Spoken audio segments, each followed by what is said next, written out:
संजय नासिया जी, क्या भरूच सीट को लेकर ही थोड़ा मामला अटक रहा है कि जो घोषणा कल शाम तक होनी थी, परसों भी इस तरह की खबरें आ रही थी कि जल्द ही ऐलान करेंगे, कल भी एक साझा प्रेस कॉन्फ्रेंस की खबर आई, अब आज 11:30 का वक्त रखा गया है, इसी सीट पर अटक रहा है क्या कुछ?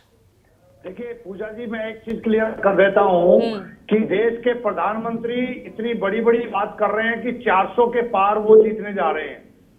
उनका विश्वास इसी बात से डगमगाता है कि जैसे ही इंडिया अलायंस में समझौते की बात आती है तो ईडी और सीबीआई को एक्टिव कर देते हैं।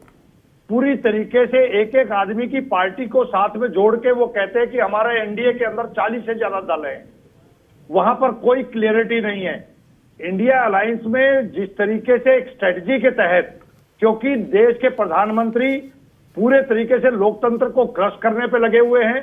देश ने, आपने, हमने सबने देखा कि चंडीगढ़ के एक मेयर के छोटे से चुनाव में जिस तरीके से वोटों की इन्होंने चोरी की, जिस तरीके से देश के सर्वोच्च न्यायालय ने उस पर फैसला लेना पड़ा, इसी तरीके से पूरे देश में ये कब्जा करना चाहते हैं।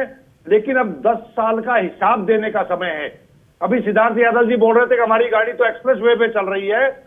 एक्सप्रेस वे अब रुकने वाला है, क्योंकि 10 साल के अंदर वो काला धन उस पर हिसाब देना है, वो बेरोजगारी उस पर हिसाब देना है, जो महंगाई बढ़ी है उस पर हिसाब देना है, और पुलवामा में कौन लोग शामिल थे वो इंक्वायरी आज देश का आम जन जानना चाहता है।